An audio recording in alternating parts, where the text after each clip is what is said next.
네, 오늘은 하나님만이 나의 도움이십니다 라는 제목으로 하나님 말씀 나누도록 하겠습니다. 오늘 본문을 읽어보면 두 개의 그림이 나온다라는 것을 알 수 있죠. 첫 번째 그림은 높고 튼튼한 철문이 닫혀 있는 화려하고 멋진 저택이 보입니다. 매일 저녁마다 그 집 안에서는 향기로운 고기 냄새와 즐거운 음악 소리가 흘러나옵니다. 세상은 그 집 대문 안을 바라보며 부러워하죠. 와, 저 집은 정말 성공했는가 봐. 정말 부럽다. 복받은 인생이지. 와, 저렇게 좋은 집에 살고 좋은 차를 타는 거, 저게 바로 고급 인생 아니겠어? 와, 나도 저렇게 한번 살아보고 싶다라고 말이죠. 또 하나의 그림은 그와 정반대입니다. 그 웅장하고 화려한 대문 바로 아래에 차디찬 길바닥에 앉아있는 한 사람이 있었어요. 온 몸에는요, 상처가 진물과 고름으로 뒤범벅이 되었습니다. 그리고 추웠는지 모르는데 옷이 없어서 덜덜덜 떨고 있었어요. 아무도 그를 돌보아 주지 않습니다. 길거리에 더러운 개들만 와서 그의 상처를 핥고 있었죠. 세상은 그 사람을 향해 손가락치며 말합니다. 참 불쌍한 인생이다. 야, 저런 인생이 되면 안 돼. 분명히 저렇게 살아가는 거 보니까 무슨 큰 죄가 있어서 저런지 몰라. 정말 불쌍한 사람이긴 하지만 하나님께 버림받은 게 틀림없다라고요. 여러분, 오늘을 살아가는 우리 인생도 이 두 모습과 다르지 않습니다. 우리가 사실은 저 웅장한 대문, 매일매일 값비싼 옷과 값비싼 차, 값비싼 음식을 먹고 있는 그 사람처럼 되길 원합니다. 그런데 무엇이 우리를 지켜주고 무엇이 우리를 영원한 안식으로 보장해 줄까요? 우리 눈앞에 보이는 세상의 화려함이 우리를 안전하게 보장해 주고 우리를 평생토록 지켜줄까요? 오늘 본문은 이 두 가지 부자와 나사로의 모습을 통해서 과연 어떠한 모습이 우리 삶의 진정한 안정인가라는 것을 보여줍니다. 그렇기 때문에 오늘 본문이 전해주는 이 말씀을 우리는 바로 바라봐야 됩니다. 그래서 세 가지 정도를 가지고 여러분에게 말씀을 드리고자 합니다. 첫 번째로는 이 부자와 나사로가 과연 죽어서 나중에 한 명은 천국에 가고 한 명은 지옥에 가는데 부자였기 때문에 지옥에 가고 가난했기 때문에 천국에 가는가? 이게 아니라는 것을 우리가 말씀을 통해 보게 될 것입니다. 오히려 세 가지를 통해서 우리는 바로 첫 번째, 나의 도움을 무엇으로 삼고 살아가는가에 대한 이야기를 할 것입니다. 두 번째로는 죽음이라는 평등한 순간이 올 때, 부자도 죽고 가난한 사람도 죽는데 이 평등한 순간이 올 때 과연 대반전이 일어날 때 그 반전은 무엇을 통해서 이루어지는가? 세 번째로는 지옥에 간 부자가 그 고통 속에서 유일하게 구원받는 길로서 말한 예수 그리스도, 그다음에 말씀과 십자가의 사랑에 대해서 살펴보도록 하겠습니다. 그러면 여러분, 처음에 그림을 그려봤지만 첫 번째 이야기입니다. 대문 안의 자랑과 대문 밖의 신음이에요. 예수님이 이 부자와 나사로라는 비유를 통해서 이것을 우리에게 말씀해 주신 거예요. 두 사람이 등장했다 그랬죠? 한 사람은 엄청난 부자였어요. 그가 왕들이나 입던 자색 옷, 비단 옷을 입고 있었고요. 다음에 이집트산 최고급 속옷을 갖춰 입었다고 19절에는 말하고 있어요. 그러니까 지금 이 사람은요, 오늘날로 치면 진짜 명품 옷만, 명품 백화점에서 명품만 파는 백화점 있잖아요. 이런 옷으로만 입고 사는 사람이었단 말이에요. 어디까지요? 속옷까지. 보이지 않는 속옷까지도 명품으로만 치장하며 살았던 그런 부자였다라는 거예요. 매일같이 자신의 화려한 저택에서 호화로운 잔치를 벌였던 사람이에요. 그의 큰 대문 안은 늘 음악 소리와 기름진 음식 냄새로 가득했어요. 그러니까 사람들이 지나가면서 와, 정말 성공한 사람이다, 복 받았다, 이렇게 칭송을 했죠. 그런데 여러분, 그 화려한 대문 바로 밖에는 바닥에 누워있는 한 사람이 나와 있다 그랬죠. 그의 이름은 20절에 따르면 이름이 뭡니까? 나사로입니다. 나사로는 온몸에 피고름 나는 상처로 뒤엎여 있었다 그래요. 심지어 스스로 움직일 수 없어가지고 누군가에 의해서 그 부잣집 대문 앞에 버려졌던 것 같아요. 왜 부잣집 앞에 버려졌을까요? 그래도 부잣집은 음식이라도 많으니까 이 음식이라도 얻어먹고 살아라 라고 거기다 버렸던 것 같아요. 그는 배가 고파 부자의 상에서 떨어지는 빵 조각, 그 당시에는 그 사람들이 빵 조각으로 손을 씻었어요. 그리고 그 손을 씻은 그 빵 조각을 버렸거든요. 그러니까 그 빵 조각 부스러기라도 얻어먹기를 원했던 것이죠. 그런데 아무도 그에게 그 부스러기, 손을 닦은 빵 조각도 주지 않았다라는 거예요. 그만큼 비참했던 것을 보여주고 있는 겁니다. 여러분, 그리고 그 상처를 누가 핥았다고 했습니까? 개가 핥았다고 했잖아요. 그런데 이 개가 핥았다 했을 때 불쌍하다 해가지고 그 작은 혓바닥으로 와가지고 내 여기를 핥은 게 아니에요. 여러분, 애완견처럼 그런 개를 상상하면 안 됩니다. 지금 귀여워하는 그 개가 아니에요. 그 당시에는 길거리에 떼를 지어 다니면서 시체나 오물을 뜯어먹는 불결하고 사나운 짐승을 이야기하는 겁니다. 그런 개들이 와가지고 나사로의 피고름이 나는 상처를 핥고 있다는 거예요.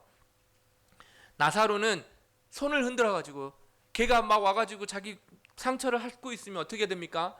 못 오게 해야 될 거 아니에요. 그런데 이 개들을 쫓아낼 힘조차 없을 정도로 쇠약해 있었어요. 왜요?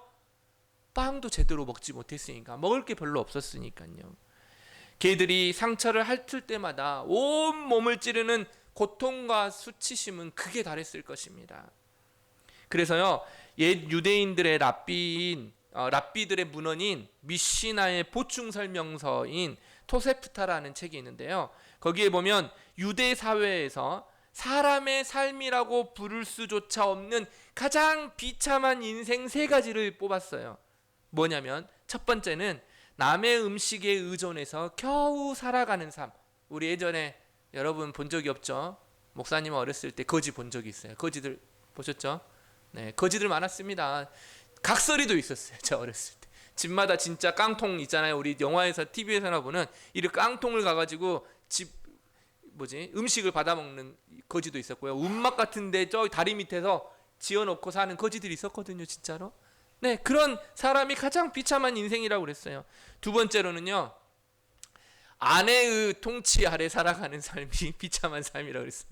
남자가 힘이 없어서 아내가 목소리가 큰, 저희 집, 아무튼 이런 삶은 비참한 삶이라 했고요. 세 번째로는 온 몸에 고름과 괴양으로 덮여서 신음하는 사람이에요. 왜냐하면 그 당시에는 상처가 나면 빨리 이렇게 치유할 수 있는 뭐 연고나 이렇게 드레싱할 수 있는 게 없다 보니까 이 고름이 생기는 거예요. 골마가는 거죠. 그런데 나사로는 이 중에 몇 가지나 포함돼요? 2가지나 포함돼요. 먹을 게 없고 그다음에 고름이 온몸에 나서 상처투성인 삶이었어요. 남의 손 닦는 빵 부스러기에 목숨을 걸고 있었고요. 온몸에 상처로 고름으로 뒤엎여 있었어요. 랍비들이 말한 인간 이하의 비참한 삶을 살고 있었던 것이죠.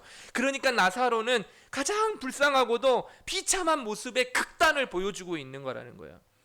당시 유대인의 눈으로 이 장면을 보면 누가 하나님의 축복을 받은 사람입니까? 당연히 으리으리한 대문 안에서 음악 소리가 들리고 향기로운 음식 냄새가 퍼지는 대문 안의 부자였겠죠. 하지만 예수님의 시선은 전혀 달랐어요. 세상에서 가장 비참한 사람은 대문 밖에 나사로여야 되는데 예수님의 시각은 전혀 달랐어요. 왜 그런지 알아요? 예수님의 수많은 비유 가운데 진짜 이름의 고유명사인 이름이 실제로 등장하는 것은 이 이야기뿐이에요. 대문 안에 의리의리한 사람의 부자는 이름이 나와요, 안 나와요? 안 나와요. 그런데 대문 밖에 있는 이 가장 유대문헌에서도 가장 비참한 삶이라고 했던 이 거지는 이름이 뭐라고 합니까? 나사로라는 이름이 똑똑히 나와 있기 때문이에요. 나사로가 무슨 뜻인 줄 아세요? 하나님은 나의 도움이시다라는 뜻이에요. 이게 무슨 뜻인지 예를 한번 들어볼까요? 여러분이 평생 자기 재산과 통장 잔고만 의지하며 살아간다고 생각해 보세요. 세상은 그 사람을 뭐라고 생각할까요? 재산이 많으니까 내 통장에도 내가 공을 세기에도 힘들 정도로 찍혀 있으니까 많은 사람들이 뭐라고 불러요? 이런 사람들을 회장님이라고 부르죠. 이 정도는 회장님이죠. 잘 모르겠어요? 회장님입니다. 부러워할 거예요. 하지만 하나님 보시기에 그 사람에게서 돈을 쏙 빼고 나면 아무것도 남지 않는 텅 빈 인간일 수 있다라는 것이에요. 왜냐하면 이 사람을 왜 회장님으로 부르냐면 그 사람의 뭔 때문입니까? 그 통장에 찍혀있는 이 동그라미 때문이잖아요. 그 사람에게 그 동그라미가 사라지고 주식이 사라지면 회장님이라고 부를까요? 바로 주식이 없거나 돈이 없으면 이 사람은 회장에서 쫓겨나게 되는 겁니다. 돈이 그 사람의 정체성이고 신이었기 때문에 돈을 빼버리면 이름조차 그저 한 부자에 불과한 것이죠. 자녀의 성공만을 인생의 전부로 살고 있는 부모도 어떻겠습니까? 자녀가 잘 될 때는 모두가 큰 소리 쳐요. 그런데 자녀의 삶에 작은 문제라도 생기면 어떻게 될까요? 자녀가 탄탄대로를 밟고 성공한 사람 인생이 되었어요. 그런데 희대의 살인마로 변해버렸어요. 순간의 일이 꼬이고 꼬여서 희대의 살인마가 되었어요. 그래서 뉴스와 신문에 계속 그 자식의 이름이 오르내리고 있어요. 그러면 그 부모는 어떨까요? 문제가 생기면 존재 자체가 산산조각 날 거예요. 자기가 자랑거리로 삼았던 그 자식의 이름은 더 이상 부르고 싶지도 않고 함께하고 싶지도 않을 거예요. 그냥 그저 이름 없는 공허한 존재로 남게 되는 것이죠. 그런데 나사로를 보세요. 세상의 눈으로 볼 때는 그는 돈도 없고 건강도 없고 친한 친구도 없는 진짜 아무것도 아닌 사람이었어요. 길거리에 개들과 함께 누워있는 불쌍한 거지였죠. 그러나 그의 마음속에는 오직 한 가지 고백이 있었어요. 그게 뭔지 아세요? 그 이름 속에 남아져 있는 거예요. 하나님만이 나의 도움이시다. 그는 세상에서 재물도 없고 건강도 없고 의지할 사람도 없었지만 오늘 본문 마지막에 보면 나사로는 분명히 천국에 간 거를 보니 뭐만 의지했어요? 하나님만 나의 도움으로 의지했던 거예요. 바로 그렇기 때문에 예수님은 그 거지에게 나사로 곧 하나님은 나의 도움이시다라는 이 존귀한 이름을 불러주신 거예요. 불러주셨다고요. 부자는 부자라고 했지만 거지에게는 나사로라는 이름을 예수님이 불러주셨어요. 세상은 그를 외면하고 이름조차 부르지 않았을 거예요. 부르고 싶지 않았을 거예요. 야, 너 거기 어이 이런 식으로 불렀을지도 몰라요. 하지만 하나님께서는 하늘 생명책에 그의 이름 나사로라고 똑똑히 적으셨다라는 거예요. 날마다 호화롭게 잔치를 벌리던 부자의 이름은 끝까지 나오지 않아요. 그냥 계속 성경에서는 6장 19절에 보면 한 부자라고만 불러요. 왜 이름이 없을까요? 그가 나쁜 짓을 해서 돈을 벌었다는 기록은 없어요. 성경에서 그런 말은 없어요. 그가 지옥에 간 이유는 단지 부자였기 때문이 아니에요. 그럼 뭘까요?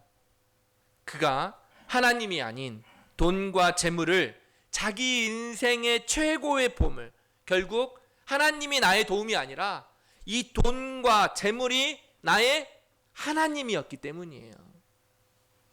하나님으로 삼았기 때문이에요. 그래서 한 부자로 보여지는 것뿐이에요. 하나님 외에 자기가 원하는 그것을, 나에게 도움이 되는 것을 하나님으로 삼는 인생은 그것을 빼앗기는 순간 그 사람의 존재 자체가 산산조각 나버리기 때문이에요. 부자에게서 여러분 죽음은 뭘 빼앗은 겁니까? 그 재산을 빼앗은 거잖아요. 그 부를 빼앗기니까 아무것도 남지 않은 텅 빈 공간이 되어버린 것이죠. 그래서 아우구스티누스의 옛날에 유명한 아우구스티누스라는 목사님이 있었는데요. 그분 설교에 보니까 이렇게 설명하더라고요. 하나님께서 왜 부자의 이름을 말씀하지 않으셨는지 아십니까? 그의 이름이 하늘 생명책에 기록되어 있지 않았기 때문입니다. 그러나 하나님은 거지의 이름을 말씀하셨습니다. 그의 이름이 하늘 생명책에 똑똑히 적혀 있었기 때문입니다. 사랑하는 여러분, 오늘 우리는 무엇을 나의 자랑과 도움으로 삼고 있습니까? 물론 우리는 통장 잔고에 월급은 스쳐 지나가기 때문에 자랑으로 삼지 않겠죠. 또 아파트도 다 그만한 아파트에 살고 있기 때문에 그런 자랑도 아니겠죠. 우리 자녀들도 아직 뭐 잘 크지 않았기 때문에 뭐 성공해야죠. 하지만 했는지 안 했는지도 모르니까 얘네들도 아니겠죠. 그러면 도대체 무엇을 가지고 나의 도움으로 삼고 있습니까? 나사로라는 이름처럼 하나님만이 나의 도움이십니다 라는 이 고백을 가지고 살아갑니까? 세상이 볼 때는 이것처럼 멍청한 짓이 어디 있어요? 이것처럼 믿지는 장사가 어디 있습니까? 왜냐하면 교회 나오면 시간 써야지, 돈 써야지, 쓸 게 많거든요. 에너지도 써야지. 불쌍한 인생들입니다. 이 시간에 뭐 해야 돼요? 일해야죠. 이 시간에 뭘 해야 돼요? 공부해야죠. 이 시간에 뭘 해야 돼요? 내일을 위해서 쉬어야죠. 에너지를 보충해야 되잖아요. 그런데 이 멍청하게 여기 나와 있는 거예요. 그것은 우리가 세상에 볼 때는 화려할지, 세상에 보이는 것은 그 돈, 눈에 보이는 것은 화려할지 몰라도 하나님 앞에서는 이름조차 없는 공허한 존재가 될 수 있기 때문에 하나님만이 나의 도움이시다는 고백 때문에 이 자리에 있는 것이죠. 그래서 성경은 예레미야 17장 5절과 7절에서 이렇게 우리에게 경고하고 축복합니다. 여호와께서 이와 같이 말씀하시느니라. 무릇 사람을 믿으며 육신으로 그의 힘을 삼고 마음이 여호와께서 떠난 그 사람은 저주를 받을 것이다. 뭐라고요? 그 마음이 누구에서 떠난 사람은? 하나님에게서 떠난 사람은 저주받을 것이다. 그러나 무릇 여호와를 의지하며 여호와를 의뢰하는 그 사람은 뭘 받을 것이다? 복을 받을 것이다 라고 했습니다. 그리고 시편 146편 3절 5절에서도 우리 시인은 힘주어 설명합니다. 제가 좀 더 개작해서 설명해 주는 거예요. 귀인들을 의지하지 말며 도울 힘이 없는 인생도 의지하지 말라. 야곱의 하나님을 자기의 도움으로 삼으며 여호와 자기 하나님에게서 자기의 소망을 두는 자가 복이 있도다. 누구에게? 자기 하나님에게 소원을 두는 자가 뭐가 있다고요? 복이 있다 그랬어요. 세상 자랑거리를 의지하는 인생은 도울 힘이 없는 인생을 의지하는 것과 같아요. 비록 이 땅에서 고난을 당하고 남에게 외면받고 아무 힘도 없는 것처럼 보이는, 여호와는 나의 힘이다, 나의 도움이시다 라고 살아가는 이 나사로는 오히려 하늘 생명책에 그 이름이 영원히 기록되는 놀라운 역사가 있다는 것을 꼭 기억하시기 바랍니다. 여러분, 이 땅에서의 부함과 가난함, 화려함과 비참함은 영혼의 시간표 안에서 한순간에 지나가는 안개와 같아요. 죽음이라는 위대한 평등의 순간이 올 때 하나님을 마음에 두지 않는 사람과 하나님을 도움으로 삼는 사람의 위치는 어떻게 뒤집힐까요? 이 위대한 대반전으로 이제 두 번째 한번 들어가 보려고 해요. 세월이 흘렀어요. 대문 밖에 거지 나사로가 죽었죠. 아마도 장례식조차 치르지 못했을 것이 분명해요. 시신도 그냥 아무렇게나 버려졌을 거예요. 누가 이 시신을 처리했겠어요? 그러나 그 순간 눈에 보이지 않는 영적 세계에서는 세상에서 가장 화려한 장례 행진이 벌어졌을 거예요. 왜냐면요, 하나님의 천사들이 내려와서 나사로의 영혼을 호위하면서 믿음의 조상 아브라함의 품으로 안아 올려졌기 때문이에요. 22절에서 말하고 있죠. 세상에선 버려졌지만 하늘에서는 어떻게 했다고요? 가장 영광스러운 장례식이 펼쳐졌을 거라고요. 똑같이 부자도 죽었대요. 그의 장례식에는 어땠을까요? 엄청 화려했을 거예요. 꽃상여를 탔겠죠. 우리 친구들은 꽃상여라면 뭔지 모르죠. 옛날에는 죽어가면 사람을 그래요. 찾아보세요. 상여라고 한번 찾아보세요. 수많은 하객들이 왔을 거예요. 화려한 꽃으로 그 장례식을 다 덮었을 거예요. 그런데 그의 영혼은 눈을 뜨자 어떤 곳에 도착했을까요? 하나님의 영광이 완전히 떠나버린 고통의 장소, 바로 음부, 지옥이었어요. 23절에 말하죠. 지옥의 불꽃 가운데서 극심한 고통을 겪었던 부자가 눈을 들어 멀리 바라봅니다. 저 멀리 한때 자기 집 대문 밖에서 개들과 함께 누워있던 나사로가 아브라함의 품에 안겨서 따뜻한 위로를 누리고 있는 모습을 본 거예요. 부자는 비명을 지르며 부르짖습니다. 24절이죠. 아버지 아브라함이여, 나를 불쌍히 여겨주소서. 나사로를 보내어 그 손가락 끝에 물을 찍어 내 혀를 서늘하게 하소서. 지금 지옥의 고통이 너무나 극에 달아가지고 뭐라고요? 저기 나사로에게 뭐라고요? 물 한 방울 찍어서 내 혀에다가 닿게 해주면 너무 좋겠다 이거예요. 이제 우리 아이들하고 어제 말복 때 이 아이들이 우리 둘째님께서 닭을 드시고 싶다 그래가지고 집에서 먹는 것보다는 밖에 나가서 먹는 게 좋겠다라고 해가지고 직접 사 먹으면 훨씬 맛있다 해가지고 우리 걸어가지고 저 뒤에 굴다리를 지나서 갔어요. 와, 날씨는 그렇게 덥지 않은데 와, 몸이 그냥 엄청 습하고 덥더라고요. 죽을 것 같더라고요. 어제가 아니군요. 그제였어요. 네, 그랬는데 그런데 말복이라서 이 치킨집들이 난리 났어요. 그래서 홀에서 못 먹게 하는 거예요. 그래서 이제 먹을 수 있는 집을 찾아서 더 멀리 저 자이 안쪽으로 갔죠. 그랬는데 시간은 막 지나고, 그런데 오다가 제가 평상시 그렇지 않은데 내가 너무 더웠어. 그래가지고 우리 아이스크림 하나씩만 먹자. 그래가지고 아이스크림 하나씩만 먹었는데 대신에 폴라포로 먹어라. 얼음 들어있는 거 먹어라 했는데 그것을 먹는 순간 갑자기 몸이 서늘해지면서 엄청 시원해지더라고요. 모든 더위가 다 갔어요. 지금 이 이야기 하고 있는 거예요. 엄청 더웠을 때 진짜 얼음 하나, 진짜 작은 거 하나만 먹어도 몸이 뭐 하는 것 같아요? 타던 몸이 시원해지는 것을 느낄 수 있죠. 지옥의 고통이 얼마나 심했으면 물 한 대접도 아니고 그저 손가락에 찍은 이 물 한 방울을 구했겠어요? 그러나 아브라함의 대답은 단호했어요. 25절 보세요. 얘야, 너는 살았을 때에 좋은 것을 받았고 나사로는 고난을 받았으니 이것을 기억해야 된다. 이제 그는 여기서 위로를 받고 너는 괴로움을 받는다. 그리고 결정적인 선언을 합니다. 26절이에요. 읽어볼까요? 시작.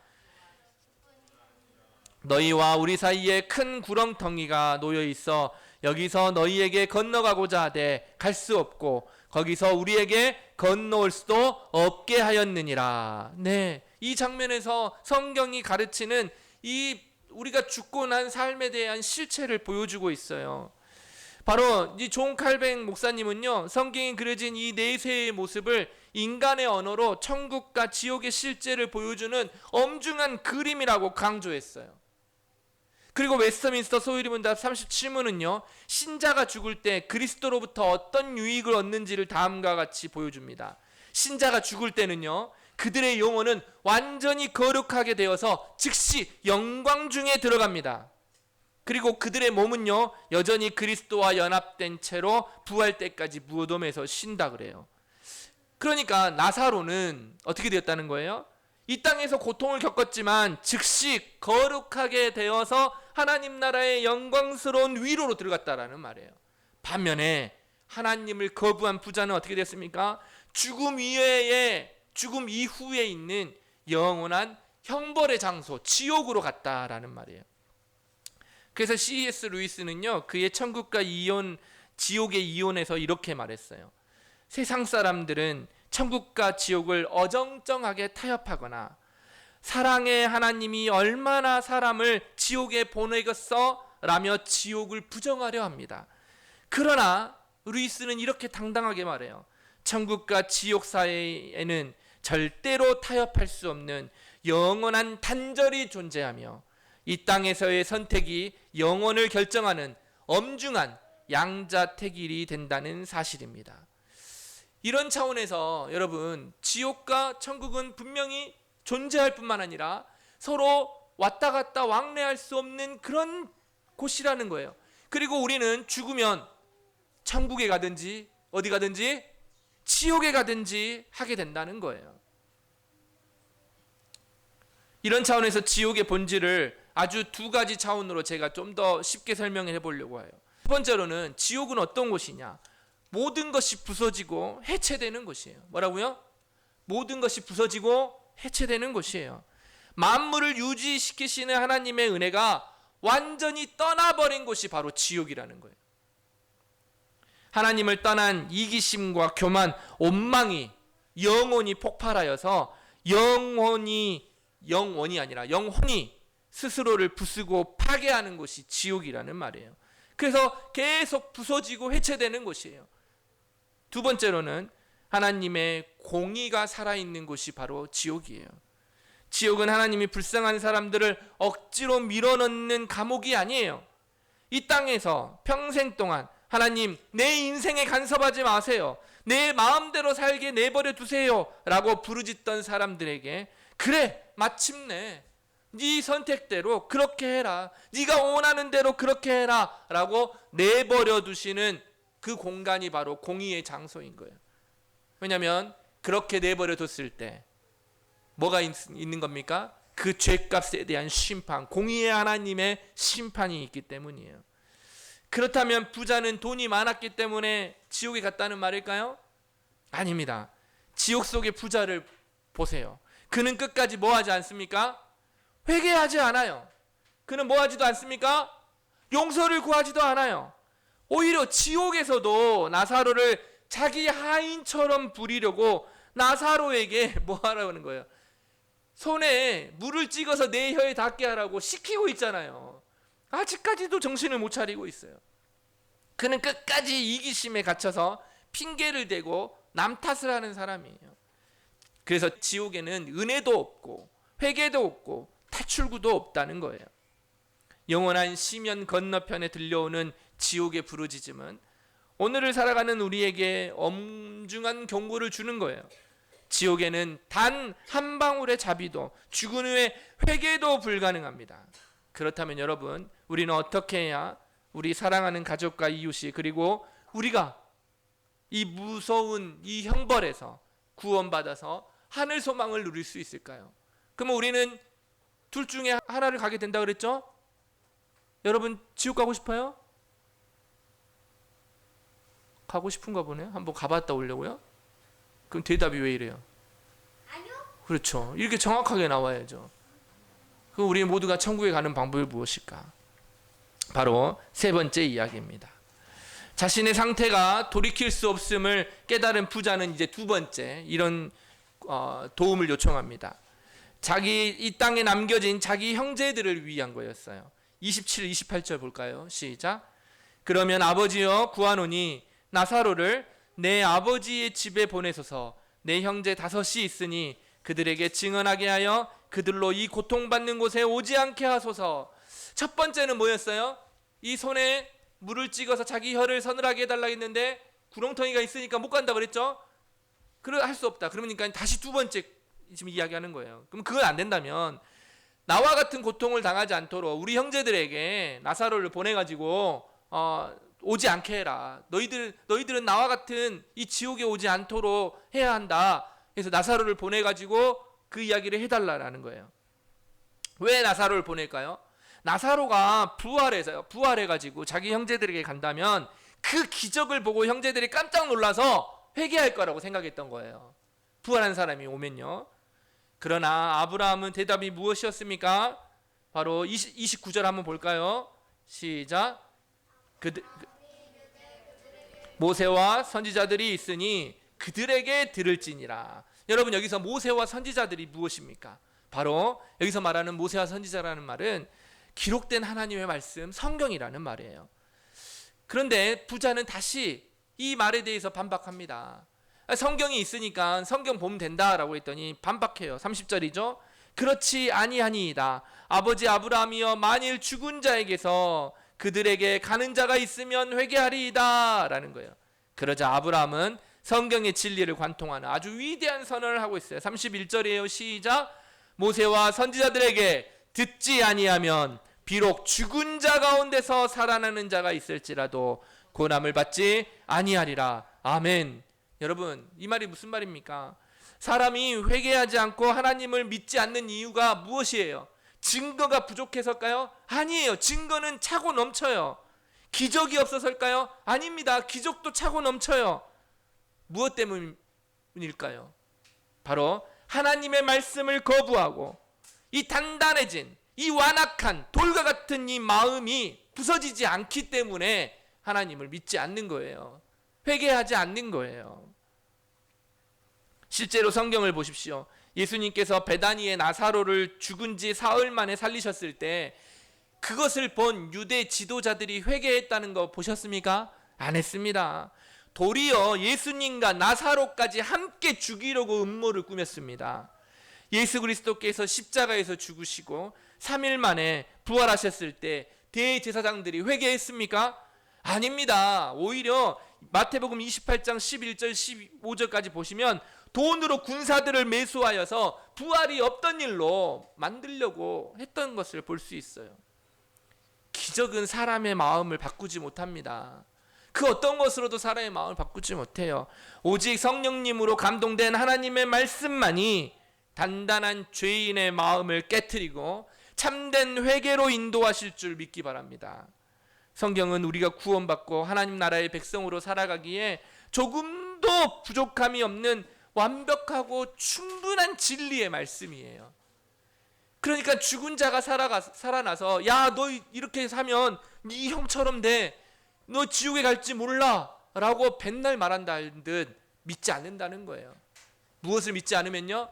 말씀을 믿지 않으면요. 우리는 어떻게 이 참혹한 지옥의 형벌을 피하고 아브라함의 품, 곧 영원한 하나님 나라의 안식을 들어갈 수 있어요? 바로 늘 하나님의 말씀입니다. 그런데 성경은 우리에게 또한 은혜의 복음을 이렇게 설명을 하고 있어요. 우리가 받아야 할 지옥의 모든 형벌, 하나님과의 영원한 단절, 그 처참한 분노와 영혼을 태우는 불꽃의 고통을 바로 우리 예수님이 십자가 위에서 온몸으로 다 받으셨다라는 거예요. 지옥의 불꽃 위에서 부자는 내 혀에 물 한 방울만 적셔달라고 애원했어요. 하지만 거절당했던 그 처참한 목마름을 기억하십니까? 온 우주의 왕이신 하나님의 아들 예수 그리스도께서 십자가에 달리사 성부 하나님과 온 세상에서 온전히 버림받은 채 하늘을 향해 비통하게 부르시셨죠. 내가 목마르다. 나의 하나님 어찌하여 나를 버리셨나이까? 주님은 십자가 위에서 저와 여러분이 영원히 받아야 할 그 지옥의 모든 진노와 고통을 단 3시간 동안 자신의 온몸과 영혼으로 완전히 압축하여 마셔버렸어요. 온 우주의 창조주이신 주님이 성부 하나님과 완전히 끊어지는 영적 지옥의 깊은 수렁을 온몸으로 견디신 거예요. 왜 그러셨을까요? 왜 전능하신 하나님이 저와 여러분 같은 죄인을 위해 십자가에서 지옥의 고통을 대신 겪으셨습니까? 대문 밖에 나사로처럼 죄로 얼룩지고 영적으로 병들어 짓물나며 세상에서 아무런 소망 없이 죽어가던 저와 여러분에게 나사로 곧 하나님은 나의 도움이시다라는 영원하고 존귀한 이름을 우리에게 주시기 위해서예요. 예수님이 십자가에서 우리의 지옥을 대신 담당하셨기에 오늘 우리가 아무 자격 없이 영원한 하늘나라의 안식과 생명을 선물로 얻게 된 것이에요. 여러분, 그 십자가 대속의 보혈을 입고도 여전히 세상에 있는 부자와 같이 살아가려고 하는 우리의 욕심은 없습니까? 내 평생에, 내 인생의 도움을 세상의 것으로 삼고 있습니까? 나 같은 죄인을 위해 십자가에서 지옥을 견디신 그 그리스도의 사랑을 보고도 여전히 하나님 아닌 세상의 자랑거리를 내 보물로 삼고 살아가려고 하고 있지 않습니까? 십자가의 보혈로 하늘 생명책에 기록된 여러분의 진짜 정체성을 잊지 마십시오. 세상을 향해 달려가던 걸음을 멈추고 지금 나를 위해 십자가에서 피 흘리신 예수 그리스도를 품으로 달려가시길 주님의 이름으로 축원합니다. 사랑하는 우리 모든 고독장로교회 성도 여러분, 오늘 본문은 단순한 옛날 이야기가 아닙니다. 오늘 우리의 영혼을 향해 울려 퍼지는 하나님의 진한 나팔 소리였어요. 오늘 밤 우리의 영혼을 하나님께서 부르신다면 당신은 대문 안의 부자처럼 이름도 없이 영원한 형번에 떨어지겠습니까? 아니면 나사로처럼 하나님을 나의 도움으로 삼아 천사들의 호의를 받으며 주님 품에 안기겠습니까? 우리에겐 아직 기회가 있습니다. 아직 우리에겐 선포되는 모세와 선지자들의 소리, 그 십자가의 복음의 성경의 말씀이 있습니다. 이 진리의 말씀을 가볍게 여기지 마십시오. 늘 하나님의 말씀을 가까이 하여서 나의 도움으로 삼던 교만을 내려놓고 오직 나를 위해 십자가에 피 흘리신 예수 그리스도의 품에 달려가는 여러분 되시기 바랍니다. 그래야 해서 늘 우리의 고백이 하나님, 나는 죄인입니다. 세상의 재물이 아니라 오직 하나님만이 나의 도움이십니다. 나를 불쌍히 여겨 주시옵소서 라는 고백이 우리 가운데 가득 넘치기를 주님의 이름으로 간절히 축원합니다. 아멘.